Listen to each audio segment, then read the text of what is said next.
My ex faked cheating texts, and my family erased me to protect their image. So years later, when the truth came out, they crawled back and I destroyed them with facts. To give you some background before I take you into my family chaos, I grew up in San Francisco. My family wasn't just wealthy. We were the kind of wealthy that made people treat you differently. My parents, Vijay and Anuka, owned a successful chain of luxury, eco-friendly resorts that catered to high-end clients who wanted to save the planet in style. They were the kind of people who thought networking was a competitive sport. Every dinner, every charity gala, and every casual backyard barbecue somehow turned into a strategic meeting. Their pride and joy, besides their resorts, was the relationship they had with another powerhouse family who ran an event planning company. These families were like a perfect business partnership, feeding off each other's strengths. They planned the events, we hosted them. The parents acted like their bond was written in the stars. So, when I started dating their daughter Maya, my parents couldn't have been happier. In fact, happy doesn't even cover it. They were practically doing victory laps. I was 24 at the time, just starting to work in the family business, and Maya was 23, already deep into managing parts of her parents' company. We met at one of those typical over-the-top networking parties our families were known for, where everyone wore designer clothes and smiled a little too much. At first, Maya and I hit it off because of how much we had in common. We both grew up with a sense of obligation, always aware that the family name came with expectations. We could joke about the absurdity of our lives, like how our parents would schedule family dinners 2 months in advance, or how we both had to learn the proper way to give a toast by age 10. It felt like we got each other, and that was rare for me. By the time we officially started dating, our parents acted like it was the best thing that had ever happened. Finally, the next generation is taking charge, my dad would say, as if our relationship was some business milestone. Every family event became a photo op for Arjun and Maya, the future.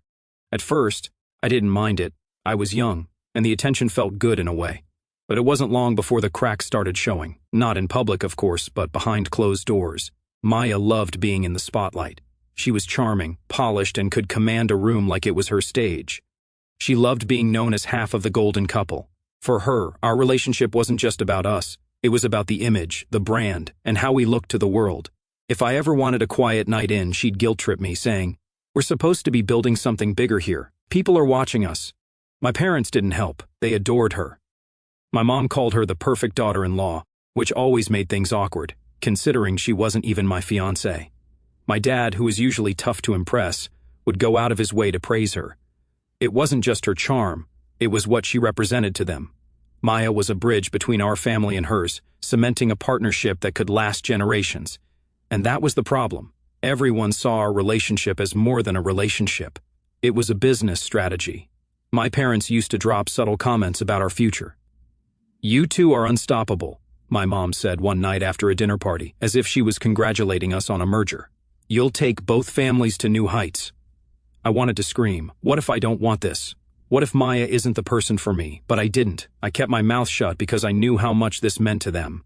Things only got worse as time went on. Maya and I started arguing more. She had this way of making me feel guilty for even thinking about pulling back. If I didn't want to go to some event with her, she'd say things like, "Do you even care about what we're building?" It wasn't about us anymore. It was about this image she had in her head of what we were supposed to be. One time I suggested taking a step back from all the public appearances and focusing on us. Her response?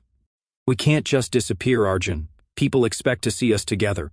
Do you know how bad it would look if we started pulling back now?" The worst part was how my parents acted like Maya could do no wrong. Anytime I voiced even the smallest concern, they'd brush it off. "You two are so good together," my mom would say, completely ignoring the tension. My dad once told me, "You're lucky to have someone like Maya. Don't take it for granted." At first I thought maybe I was the problem. Maybe I wasn't trying hard enough or wasn't appreciating her enough. But deep down, I knew that wasn't it. The truth was, we weren't a match. We might have looked great on paper, but we weren't actually good for each other. I started feeling like I was playing a role in someone else's movie. Every time we went to a party or a dinner, I'd put on my best smile and pretend like everything was fine. But inside, I felt trapped. I'd look around at all these people congratulating us on being perfect and wonder how many of them actually knew anything about our relationship. There was this one night that really hit me. My parents had thrown a massive dinner to celebrate some milestone at the resorts, and Maya and I were, of course, front and center. My dad made a toast about how proud he was of us and how our relationship was the future of the family. Everyone clapped and smiled while I just stood there, holding my drink and feeling like a prop. That night, I lay awake, staring at the ceiling, wondering how I got here. I wasn't angry at Maya or even my parents. I was angry at myself for letting it get this far. I wanted to break free, but I didn't know how. It felt like leaving Maya wasn't just ending a relationship. It was letting down my family, her family, and everyone who had been rooting for us. Looking back, I realized I should have spoken up sooner, but at the time, it felt impossible. I kept telling myself that maybe things would get better, that maybe I just needed to try harder, but deep down, I knew the truth. Maya and I weren't building a life together. We were just building a facade. I think the turning point for me was when I realized that being with Maya wasn't just draining. It was exhausting in a way that felt impossible to recover from. The relationship had stopped being about two people figuring life out together and turned into a constant performance. And the scary part? I didn't even know when that shift had happened. It wasn't always bad, to be fair. Maya and I had moments where things felt normal, even fun, like when we'd sneak away from family events to grab burgers at this hole-in-the-wall diner downtown. It was one of the few times we could just talk without any eyes on us. And for a while, it made me think maybe we still had something worth holding on to. But those moments were rare. Most of the time, I felt like I was walking on a tightrope, trying to balance what Maya wanted with what my parents expected. Maya wasn't an evil person or anything, but she had this knack for turning every situation into something that benefited her. If I brought up feeling overwhelmed, she'd spin it around saying, "We're in this together, remember? If you're struggling, we'll figure it out, as long as we stay strong for each other." At first, that sounded supportive, but over time, I realized it was her way of keeping me in line. Staying strong for each other really meant, don't rock the boat because it'll make me look bad. I started noticing how calculated everything was with her. Every social media post, every dinner party, every time we attended some event together. It was all about appearances. She'd spend hours getting ready, not because she wanted to impress me, but because she wanted to impress the crowd. And if I wasn't matching her energy, it became a problem. One time, we were at a charity gala, and I wasn't feeling great, just tired from a long week at work. I thought I could get through the night quietly, but Maya wasn't having it. "Arjun, people are noticing you're not engaging," she whispered sharply while we stood near the buffet table. I was stunned. I wasn't being rude, I just wasn't bouncing around the room like I was running for mayor. She ended up steering the conversation for the rest of the night, telling everyone how excited I was about our future plans. Plans I didn't even know we had, by the way. I felt like I was watching my own life happen from the outside, with Maya narrating the script. Things got worse when my parents started weighing in. My mom would make little comments like, "Maya mentioned you seem stressed lately. You should talk to her. She's so understanding." Or my dad would casually bring up how important it was to keep your partner happy, as if I wasn't already bending over backward to meet everyone's expectations. It felt like Maya and my parents were on the same team, and I was just along for the ride. My sister, Priya, wasn't much help either. She was firmly in Maya's corner, constantly saying how great we were together and how she wished she had a relationship as solid as ours. Anytime I hinted at being unhappy, she'd wave it off like I was being dramatic. The thing is, I don't think Maya was trying to be manipulative on purpose. She genuinely believed in the idea of us as a power couple. In her mind, we were two ambitious people building something amazing together. But that wasn't the reality. I wasn't building anything. I was just following her lead, nodding along to whatever narrative she created. I remember one night when we were out with her friends, another one of those double dates where everyone tries to one-up each other with stories about work or vacations. Maya was in her element, laughing and telling some story about how we were planning a trip to Europe. I hadn't even heard about this supposed trip. When her friend asked me about it, I had to scramble to come up with a vague answer. Later, when I brought it up to Maya, she brushed it off. "I was just thinking out loud," she said, "but wouldn't it be great if we did that?" Everyone loved the idea. They think we're so adventurous. It wasn't about actually taking a trip. It was about the image of us as this jet-setting couple. As the months went on, I started feeling more disconnected. Maya didn't notice, or maybe she did, but she didn't care, as long as the performance continued. I felt like I couldn't breathe. Every day was about putting on a show, whether it was for our families, her friends, or the business community. I started avoiding her when I could. Not in an obvious way, but in little ways, working late, canceling plans last minute, or pretending to be too tired for long conversations. At first, I thought maybe I just needed some space to figure things out, but the more space I got, the more I realized how much better I felt without her constant presence. Even when we were together, it felt like we weren't really connecting. She'd talk about some new business opportunity or a fancy event she wanted us to attend, and I'd nod along, barely paying attention. When I tried to bring up things that actually mattered to me, like how I was considering stepping away from the family business, she'd either dismiss it or steer the conversation back to something she cared about. One night, I told her I was thinking about taking some time to travel on my own just to clear my head. She looked at me like I'd just told her I wanted to move to Mars.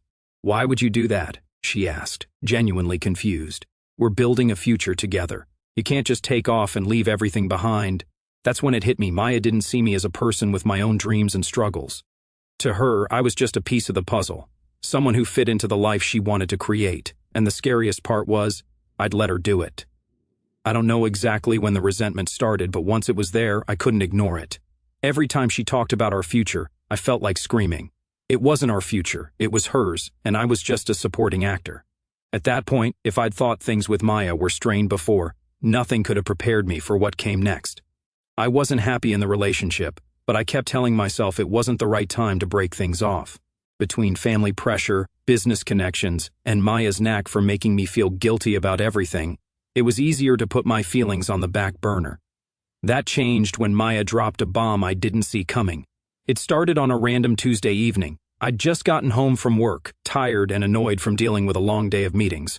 I was planning to order takeout and zone out in front of the TV when I got a text from Priya, my sister. The message just said, "Call me now." Priya and I didn't talk much outside of family gatherings, so her urgency threw me off. I called her, half expecting her to need a favor or to complain about something trivial. Instead, she launched into an angry tirade the moment she picked up. "How could you do this to Maya?" she snapped, her voice full of anger. Confused, I asked, "What are you talking about?" "You know exactly what I'm talking about," she shot back. "Maya showed me the messages. I can't believe you'd betray her like that." Messages? Betray her? None of it was making sense. Priya was practically yelling, accusing me of being a liar and a cheater. I tried to interrupt her to figure out what was going on, but she wouldn't let me get a word in. She told me I was disgusting, selfish, and that I'd humiliated Maya and the entire family. Finally, I managed to ask, "What messages? What are you talking about?" That's when Priya explained. Apparently, Maya had shown her screenshots of text messages between me and another woman. According to these texts, I'd been calling this woman Babe, talking about sneaking around and making plans to meet up. Maya claimed she'd found the messages on my phone and had been devastated for weeks before finally deciding to confront Priya about it. Hearing this, my stomach dropped. Not because I'd done anything wrong, I hadn't, but because I already knew no one was going to believe me. "Maya's lying," I said firmly. "I never sent those messages. I don't even know who this woman is." Priya didn't buy it. "So you're saying Maya just made it all up?" she said sarcastically. "Why would she do that, Arjun? She loves you. She's been nothing but supportive, and this is how you treat her?" The conversation ended with Priya telling me she didn't even want to look at me and that she hoped I'd figure out how to be a better person. She hung up before I could respond. I sat there staring at my phone, trying to process what had just happened. The first thought that hit me was how ridiculous the accusation was. I'd never cheated on Maya. I hadn't even thought about cheating. The second thought was that Maya must have faked those messages. But why? The answer hit me like a ton of bricks. Maya knew I was pulling away. She'd sensed it for a while, no matter how much I tried to hide it. This was her way of flipping the script. If I was the bad guy, she'd be the victim. She wouldn't just keep me in the relationship, she'd also have my family completely on her side. Over the next few days, everything spiraled out of control. Maya had already gone to my parents with the screenshots, and by the time I tried to explain my side, they weren't interested. "We raised you better than this," my mom said during a phone call where she barely let me speak. "Maya is devastated. She's done so much for you, and this is how you repay her? She wouldn't make this up." My dad added, "We've seen the messages. You need to take responsibility for your actions." It was like talking to a brick wall. No matter how much I insisted that the texts were fake, no one believed me. Maya had already painted the picture of the heartbroken girlfriend, and I was cast as the cheating villain. The fallout was brutal. My parents called a family meeting, which was really just an ambush. Maya was there, sitting next to my mom and crying softly while my dad tore into me. "Do you know what you've done?" he said. "You've embarrassed the family. Do you have any idea how hard it's going to be to fix this?"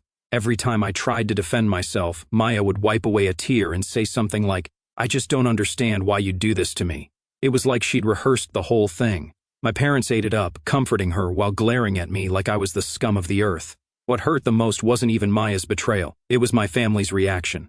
They didn't even give me the benefit of the doubt. They didn't ask questions or try to understand. They just accepted Maya's story and decided I wasn't worth defending.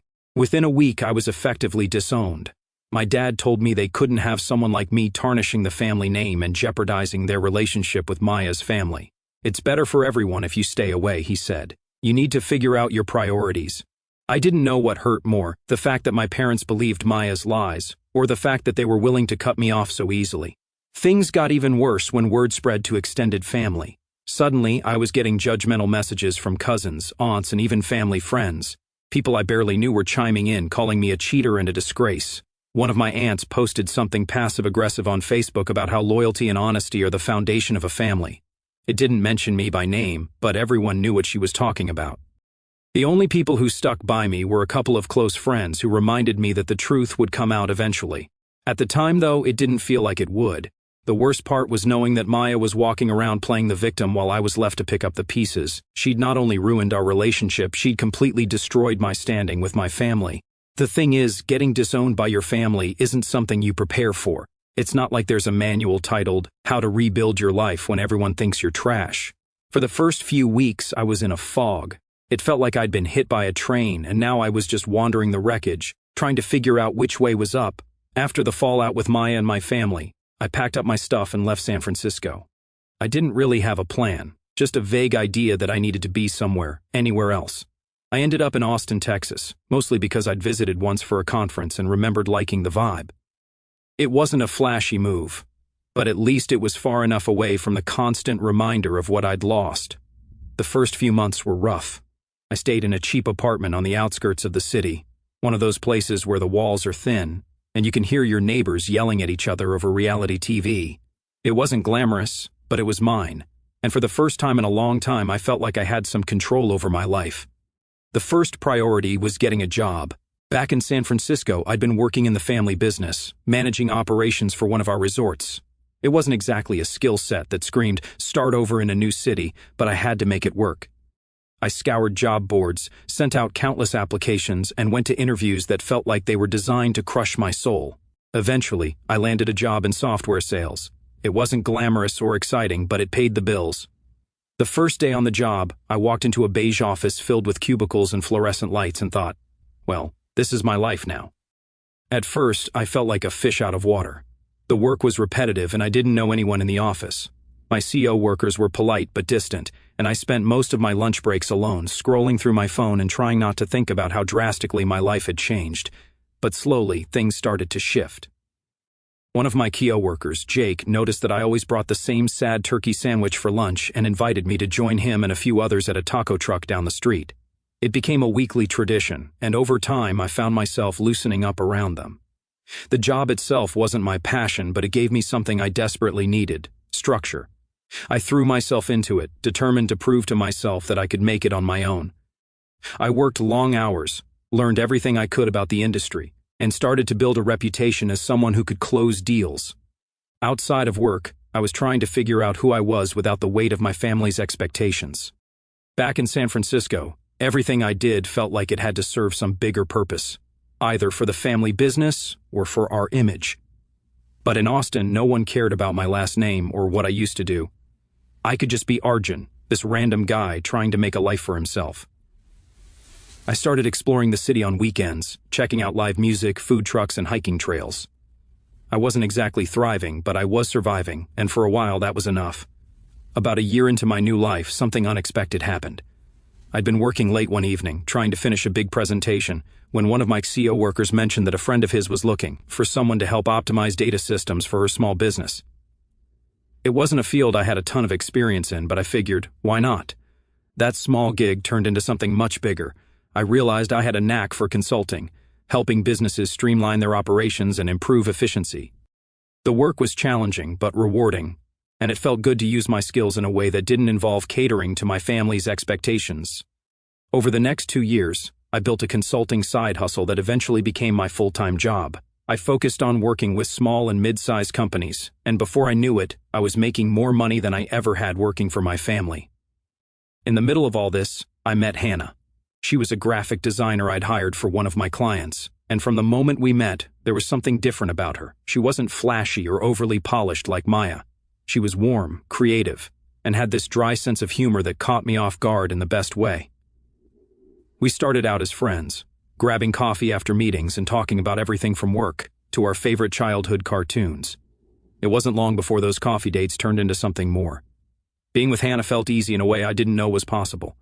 She didn't care about appearances or status. She cared about me, plain and simple. By the third year in Austin, I was thriving. I had a successful business, a supportive partner, and a life that felt entirely my own.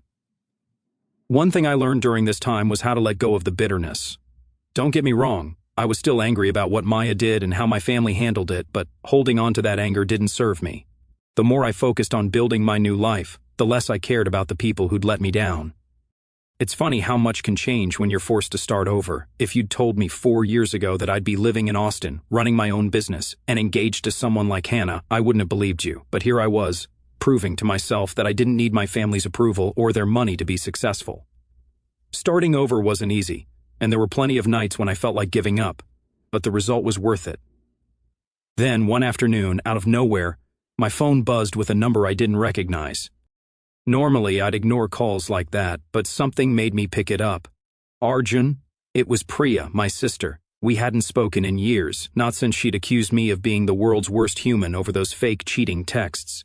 Hearing her voice felt strange, like opening a door to a room you'd sealed off ages ago. "Hey," I said, keeping my tone neutral. I wasn't about to roll out the red carpet after everything that had happened. She didn't waste time with small talk. "I need to tell you something," she said, her voice shaky, about Maya. That was a name I hadn't heard in a while, and honestly, I'd been fine with that. But something in Priya's tone made me pause. She sounded nervous, guilty. I couldn't quite place it. "What about her?" I asked. Priya hesitated before blurting out. "She lied about everything." I didn't say anything at first. I just let the words sit there, waiting for her to explain. Apparently, one of Maya's close friends, a woman named Alina, had recently reached out to Priya with some kind of confession. Alina had found out that Maya had fabricated the entire cheating scandal. She hadn't just photoshopped the texts, she'd also staged fake conversations with a burner phone to back up her story. Alina had known about it for years, but had kept quiet because she didn't want to get involved. I guess her conscience finally caught up with her. When Priya finished explaining, there was a long silence on the line. I didn't know what to say. On one hand, I wasn't surprised. I'd known the truth all along.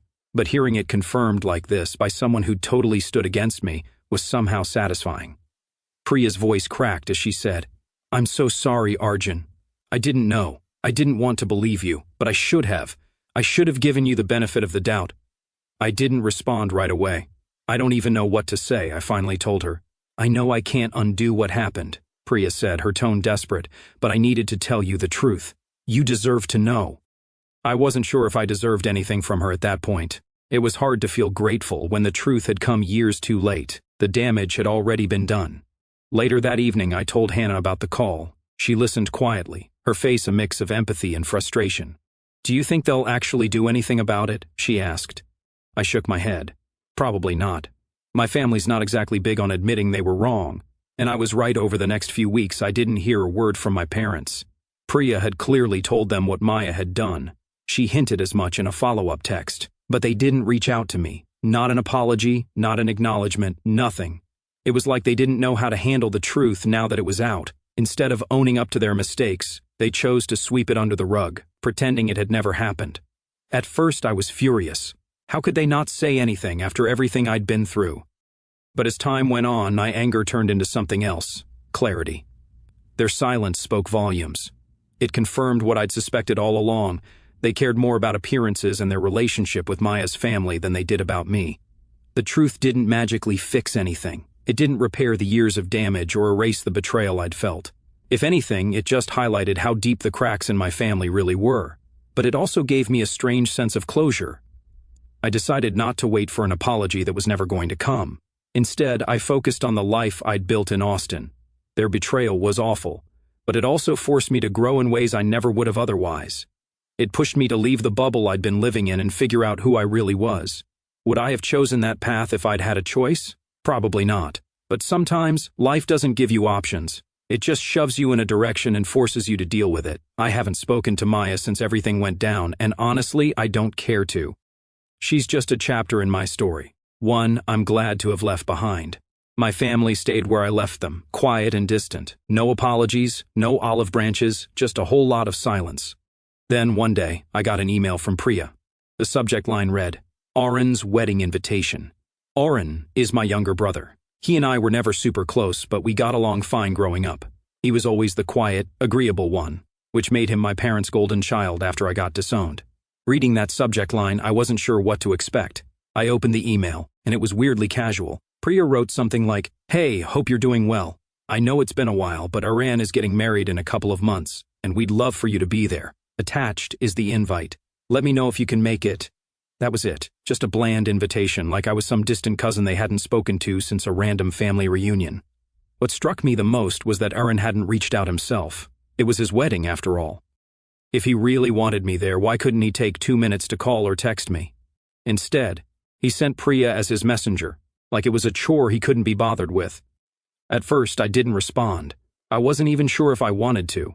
But the more I thought about it, the more irritated I got. After everything that had happened, being disowned, lied about, and completely disregarded, they just expected me to show up as if nothing had happened.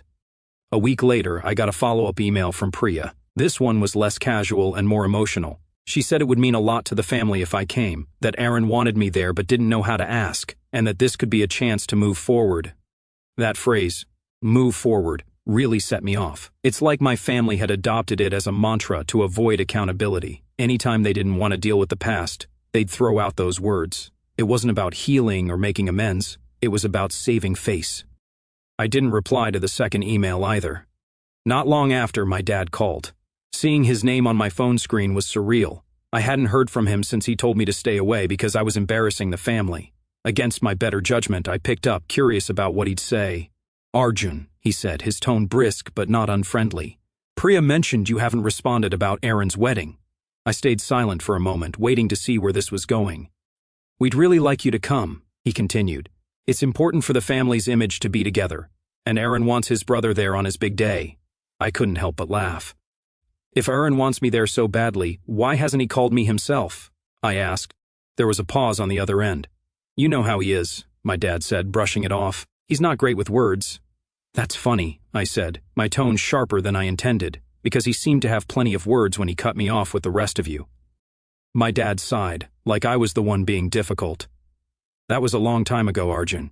Mistakes were made, but it's time to move on. There it was again, move on. I felt my chest tighten with frustration. You didn't just believe Maya's lies, you cut me out completely. And when the truth came out, you didn't even bother to apologize. You can't just call me now and expect everything to be fine because it's convenient for you. He was about to respond, but I cut him off. You all made it clear a long time ago where I stand in this family. Aaron's wedding doesn't change that. I hung up before he could respond. Over the next few weeks, the pressure ramped up. Priya sent me more emails, each one guiltier than the last. Even extended family got involved.